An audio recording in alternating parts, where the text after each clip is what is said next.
from KGW, where the news comes first. This is Northwest News Channel 8 at 5. Facing 7 counts of aggravated murder, the man accused of killing his own family goes to court but refuses to enter a plea. Hello, I'm Joe Donlin. And I'm Tracy Berry. Thank you for being with us. Our top story tonight at 5 on this first day of pretrial hearings. When Christian Longo didn't enter a plea, a judge did it for him. News Channel 8's John Flick was in the courtroom and joins us live from Newport tonight. John?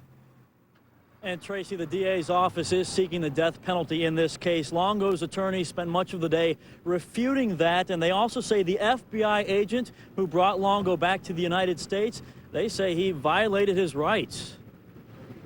Your Honor, at this time, the defendant would like to stand mute to the indictment. Very well, then the court will enter a plea of not guilty to each and every charge. Christian Longo, wearing a suit and a calm demeanor, stands silent as the judge enters a not guilty plea for him. Longo faces 7 counts of aggravated murder. He's charged with killing his wife, Mary Jane, and their 3 young children, then dumping their bodies in 2 coastal inlets before fleeing to Mexico, where he was eventually found by authorities.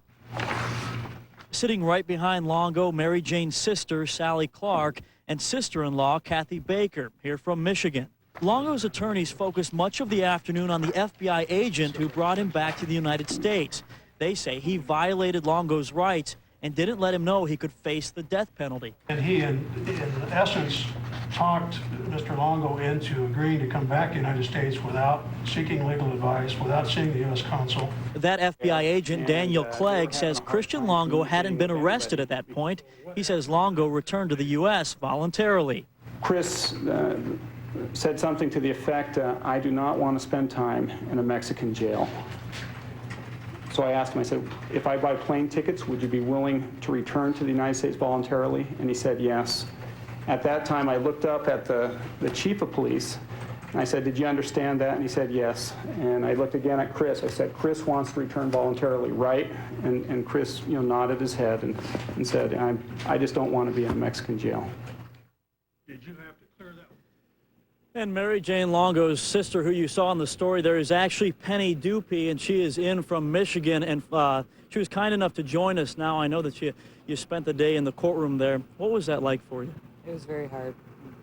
You had mentioned to me earlier this morning when you first saw Christian Longo, you left crying. What was that feeling when you first saw Christian Longo? I wanted to get sick. I can't describe it. He's a part of my family, and I can't describe it. Also, you wanted to get across a message here, though. You went to Waldport, been to Newport, the places where memorials have been placed. Right. What is that like for you? What's the message? I wanted to say thank you for remembering Mary Jane and Zachary and Sadie and Madison, and for thinking about them, because we can't be here, and for bringing them into your hearts. That's all we can ask. They were beautiful people. Thank you very much. I really appreciate that. And the hearings will continue tomorrow, and actually the trial is not expected to start until the 1st of February. Back to you. So, John, any idea when we'll get answers to some of these things that they're debating right now from the judge? Really, no. There's been more than 20 motions that were filed right now. He actually did dismiss a lot of them, but the key issues that came up as far as him being brought back to the United States, they're still discussing that. It will probably spill over into tomorrow, and a lot of this is centered on the death penalty. The Longo's attorneys obviously not wanting that to happen, so we're still waiting to hear more on that. Could come tomorrow, could come in the following days. This is the first of what are supposed to be 9 scheduled court dates for the month of October.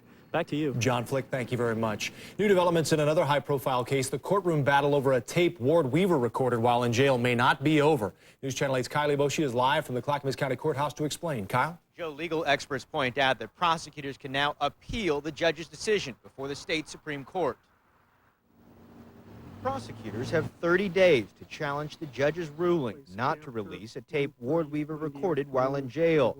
Prosecutors hope to use the tape as evidence as they seek a grand jury indictment against Weaver for the murders of Miranda Gaddis and Ashley Pond. A court affidavit indicates Weaver made the tape as a message to his sister and his daughter, apologizing for his situation. One local defense attorney questions if prosecutors even need the tape. In football, we called it piling on.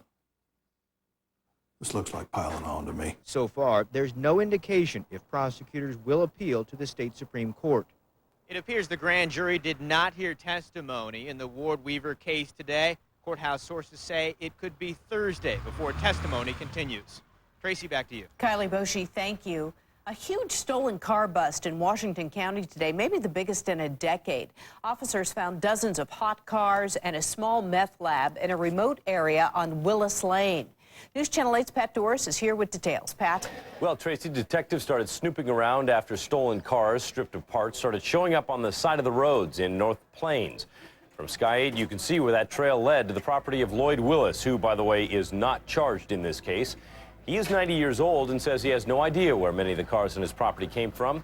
His son, Henry Willis, also lives on the property. He was not arrested either and says there is no chop shop here. It's not a chop shop.